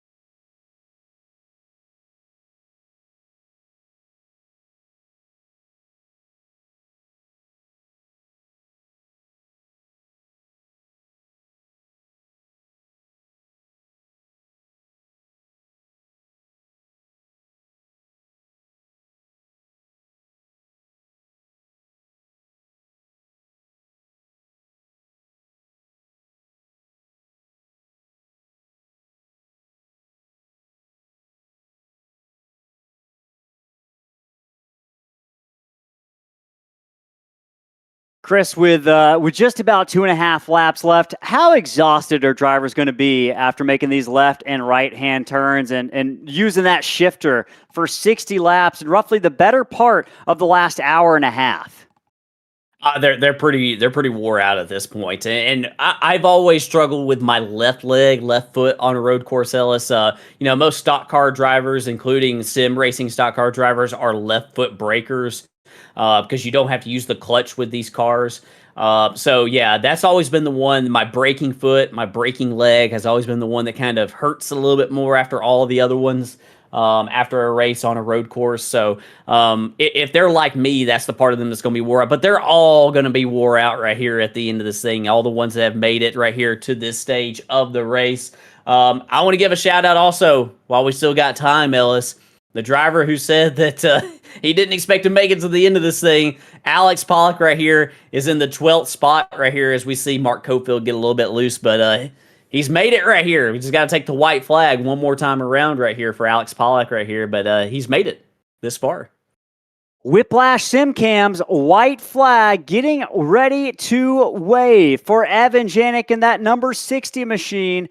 Working his way through the final corner. He's going to see that Whiplash Simcam's white flag, the one to go, has been given for home state driver Evan Janik. Just 7 more corners if he's going to get his first win of the season. We're going to announce our trading card pack winner here right at the conclusion of this race. So if you've been sticking around the chat, don't go anywhere. We're going to choose one lucky fan here in a moment to send that NASCAR trading card pack to. Janik working his way through the Esses. All battles on the track right now seemingly settled. Michael Cole trying to hold off Dustin Lewis, who's a little bit further behind. It looks like most drivers are kind of willing to run where they are running right now and not force the issue. We'll keep our eyes on those battles, but Evan Janik currently scored as the leader, working his way through the carousel. Turn number 5. Just 2 more corners to go for Evan Janik. It's his 3rd start of the season. He's outside the top 12 himself in points. This could potentially birth a playoff opportunity for Evan Janik. He crosses through turn number 6. Now turn number 7. From start to finish, it's been an Empire state of mind for New York driver Evan Janik, who's going to cross the line to win the Empire State Grand Prix at Watkins Glen. Matthew Heale just about 10 seconds back. It's going to be a minute before that driver crosses the line. You see him do so there. He's your second place, second best driver tonight. Michael Cole about 7 seconds back. He's coming now through turn number 7. He's got a couple lap cars, including Tyler Merkel, to work his way through. That's going to put Michael Cole with his first podium finish of the season. He's third. And coming off the final corner right here, Dustin Lewis with his best result of the season. He's going to finish in the 4th spot. And about 2 seconds back behind him, rounding out the top 5, is going to be Mark Cofield in the 97. A great run for both of those drivers right here to complete the top 5 tonight. Great race, great racing, great action all night long. Great chat with that. Our trading card pack winner tonight, Tony Leonard. Tony Leonard, put our email in the chat, ssracingleagues@gmail.com. Email us, claim your prize. We'll get that pack of trading cards, which could have a driver autograph or memorabilia card in it. We'll get that to you out absolutely free of charge in the mail. Make sure to email us to claim that prize. Folks, we're going to take just a beat for a second to make sure we've got our top 3 finishers, our podium queued up in the post-race booth real quick. Go ahead and get that going here. We're going to hear from, I believe we're going to hear from Michael Cole first. We'll make sure he's in here. Give us just a second. But yeah, Chris, great race all around. So many drivers having season best runs, really. So we'll go ahead and pull Michael Cole in to the broadcast booth. Give me a second to find it. All right, Michael Cole, third place finisher in that number 43 machine. This is Chris Ellis and Cam Gillens up in the Slingshot TV booth. You got a copy in that number 43 machine. Oh, yeah. What's up, fellas? Hey, man, Michael Cole, congratulations. Season best finish in that number 43 machine. Talk to us tonight about how difficult it was to work your way around these 7 corners for nearly an hour and a half and keep it all in one piece. Yeah, man, especially with how much horsepower and how loose these cars are. And I mean, it doesn't really get any better. It's pretty same the whole time. It's just a little bit tighter in the corner, but yeah, man, I knew it was going to be a pretty long race. I know I had really the top guys to worry about: Evan, Matthew, Mark, Dustin. All those guys, I knew they were going to be kind of a problem, but made our way through it and got some good pit stops in that helped out. But yeah, I mean, this is what I was hoping for. And then wasn't really expecting to win, but I was really hoping for get a podium, especially here at Watkins. I'm progressively, I don't like road courses, but I think I'm progressively getting a little bit better at them. But yeah. Man, it's been a kind of an impressive season, at least the first half of it so far. 2nd at Daytona, 7th at Las Vegas, 4th at Texas, but Martinsville 11th. Then Rockingham was a real tough week a few weeks ago, right before Thanksgiving. But back on track tonight. That's got to feel good. Win behind you at this point. What are you looking forward to the rest of the season? I know next week we are headed into Bristol. Much different track. How nervous are you for Thunder Valley? I mean, yeah, it's a little nerve-wracking a little bit because, just the how small it is there. But I don't know. I've raced it a whole bunch. It's hometown. I'm from Tennessee. I'm about 20 minutes from the National Super Speedway anyway. So, and then Bristol. So, I try to race the home track, stuff like that. So, I'm not crazy worried about it. We'll see how it goes, I guess. Love to hear it. Looking forward to seeing you out there next week at Bristol. Before we let you go, celebrate second podium of the season after Daytona. Got any shout outs for the folks watching at home? Yeah, just the guys, Morgan Cook, Jacob Cochran, Alex, and I was in the chat with Evan today, so appreciate Evan. All the NSRLA guys, Andy Berry. Yep, just the fellas. Awesome, man. We'll go celebrate that podium. We'll talk to you next week in Tennessee. Right down. All right, Chris, you heard now from Michael Cole. I believe you're caught up with Matthew Heale, second place finisher. Matthew Heale, our second place finisher. This is Chris, Ellis, and Cam in the Slingshot booth. You got a copy? Yes, sir. Hey, Matthew, we saw you all night right here tonight, seemingly the only driver in the same zip code as Evan Janik here tonight. You definitely were keeping him honest at certain points with your lap time right here. Is there any area of the track right here maybe where you felt like maybe you needed to get a little bit more? Because it seemed like you could be very close to him on lap time, certain laps out there. Well, the Andy Jankowiak Motorsports 57X was pretty fast today. I'm a big fan of the new iRacing update. It actually took me a little bit to learn that you could finally sweep wide off of 1, and you didn't get penalized for sweeping off of 11 there. So it's really, really cool. I ran this racetrack a few times in real life with some different small vehicles, and it feels very realistic. The setup also changed a bit. It felt a lot better. The car felt a lot more grounded. So I was super thrilled about that. I know some of the guys in the back, that have some struggles with road course racing probably were happy with the more stable car. So I had a lot of fun. I'm usually, I don't have, a super amount of fun, as I'm just pretty much just trying to hold on to the race car. But going back to your question, I really don't know. I felt like Evan just ran a really solid race. I think he's probably ran road courses a few times, and he knows what he's doing. And I was just kind of trying to search around for the grip. I would find it one lap, and then I would lose it the next. And unfortunately, he just threw down some really, really consistent laps. I'm very curious to what he set his brake bias at, because I didn't change mine because I got into the lobby late. I've been playing around with that, and that's been providing me a huge advantage at some of the ovals that I've been going to, just playing around with that brake bias. So I'm very curious if he ran it stock, or if he jumped it down to a lot of people like to run a 50 or a 55, which gives you a lot more rear brake. So curious on that, but overall, really solid race. Happy to finish second at my home track, and I'll stop rambling. Hey, you did a great job all night. Had a lot of speed in that 57.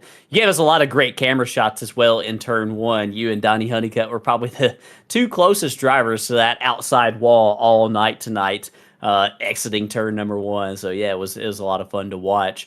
Next week, we're headed to Bristol here in the Downtown Auto Sales National Series. And last time, you were on a half-mile short track in this series. You finished second at Martinsville, and Matthew, I know that they are both half a mile, but they are very different. But it's got to give you a little bit of confidence heading into Bristol next week. How do you feel about your chances in Thunder Valley? Oh, absolutely. I've been having a lot of fun in this league. I've always kind of enjoyed Bristol. It hasn't been one of my best tracks, but just show up and learn. Well, hey, man, we're looking forward to seeing you out there. And before we let you go celebrate this podium finish here tonight, we're going to turn over the floor to you. So if you got any shout outs for friends, family, or any sponsors watching this, like I said, the floor is all yours. Yep, got to thank my friends and family for tuning in the broadcast. If they did, always enjoy running Watkins Glen. Super cool that this track is getting the love that it deserves with a new update on iRacing. And I got to, give a shout out to the broadcast and the people that put this on. Without you guys, we wouldn't have a platform to showcase our talents. And this series has been a lot of fun. Hey, man, it was a lot of fun watching you out there tonight. And hey, we can't wait to see you on the track next week. That's Matthew Heale, our second place finisher tonight. We'll see you next week, man. Great run tonight. Thank you. All right, so you heard from second place, which means it's time for our Victory Lane interview. Going to pull in Evan Janik to the broadcast booth. Evan Janik, tonight's winner. This is Ellis, Chris, and Cam up in the Slingshot TV booth. You got a copy, sir? Yeah, I got you. Hey, man. Well, a long time no talk from Victory Lane. We got used to interviewing there back in Mystic Racing League, but tonight, first victory here in the NSRLA Downtown Auto Sales Series. Congratulations are in store. You were kind of the class of the field tonight, maybe one or two other drivers that could have held a candle. We thought you were going to be fast in practice, and you backed up that in qualifying, and you certainly did more than back it up in race trim here tonight. Talk to us about, I'm curious, the very first stage, there seemed to be a little bit of confusion about pit road closure and when that was going to happen. It looked like they might have closed it right after you came down. Was there some confusion out there on the track, and did that help or hurt you in that first stage and the beginning of the second stage? It really didn't That was the strategy I was going to do. So, the admins, I believe, are trying out the new automated system that works with iRacing, and data was input correctly. So instead of um, throwing the yellow and closing pit road at the end of the lap, it did it at the beginning. So that's why everything was messed up. Um, but it was status quo for me. That was my strategy, at least for stage one. And then I wanted to see how it played out for fuel and how many caution laps we had. So honestly, the caution laps helped more because I was able to stretch it, make it all the way to the end of stage two. So yeah, I can't complain. It worked for me, but sucks that that happened and kind of confused everybody else. You had a close call with the second place finisher, Matthew Heale, on the very first lap. Did you feel that bump at all? Did it upset the car at all, or did it probably have more an impact on him? Yeah, no, to be honest with you, I didn't know what happened. I looked in my mirror and he was pretty far away. And then midway through the bus stop, I see the 1X and then I see him off to my side. So, yeah, gonna have to go back and watch it, but I didn't feel it. I only know that it happened because I got the 1X message. So, yeah, I was surprised to see him fall back and really didn't know what happened. I'm curious, kind of, have you been out to Watkins Glen before? We were kind of speculating about, this is your hometown track. Do you go out here often? Yeah, we usually go every year. I'm not going this year because they moved it to May, which is a stupid date. And I'll be in the middle of my own race season, so I don't think I'll be able to make that on Mother's Day because I think we have a race at my local short track. But this past year I was up there spotting for some buddies, and yeah, we usually have a lot of fun up there. That's awesome, man. Great connection. Great to get that win tonight. First win of the season, potentially setting you up for a playoff berth in just 5 races from tonight. We're headed to Bristol next week. Can we expect to see you? And how excited are you to head into Thunder Valley? I can't answer that because it all depends on the snow. So if I get called in and have to work, I won't be here. So that's why I've been kind of hit or miss. But if it's not snowing, I plan on being there. All right, man. We'll look forward to that. Before we let you go, opportunity for shout outs to friends, family, folks watching at home. Yeah, thank you to Black Diamond Designs for being on the card today and making it. Thank you to Black Diamond Motorsports and Michael Cole today. He was a lot of fun having in there with us. And thank you to you guys, and thank you to everybody else that goes into making this league possible. Having as many people sign up for a road course as we did shows a lot. I mean, we send people home almost every week, so only good things here. Man, keep up the good work. We'll hope to see you next week at Bristol. Have a good night. Evan Janik, winner at Watkins Glen. All right. So those were your top 3. Let's go ahead and take a look at the rest of the running order at the end of these 60 laps here from upstate New York at Watkins Glen. It was Janik, Heale, and Cole first through third. Then Dustin Lewis brings home his best finish of the season in 4th. Mark Cofield 5th. Vincent Short 6th. Travis Bieber 7th. Bieber was fast. Vincent Short, quick shout out for that number 55, Chris. He was fast all night long and was making passes left and right. He's the biggest mover of the night, up 12 positions after starting 18th. Travis Bieber, also fast, finished 7th. Casey Bristow with his best finish of the season in 8th here at the road course at Watkins Glen. Bradley Minor holds on for a 9th place finish. And then you mentioned, Chris, towards the end of the race, Tyler Merkel started 19th and just kind of fought his way towards the top 10 all night long. And he's rewarded with that top 10 at the end of the night. Yeah, great run for Tyler Merkel and a lot of those drivers right there in the top 10 with some great performances, some of their best results of the season. Going and looked here at the second 10, 11 through 20, we've got Donney Honeycutt, and, left to wonder what if right here for the 22. He was looking to rebound after that finish at Pocono. Has some top 5 speed in that 22 for sure, but unfortunately, after that penalty, is going to have to settle for 11th tonight. Stephen Gill is going to finish in the 12th spot. Great run tonight for Stephen. I'll have to look. That might be a season best for Stephen in the number 5. Jordan Ives returned to the series tonight. He's going to finish in the 13th position.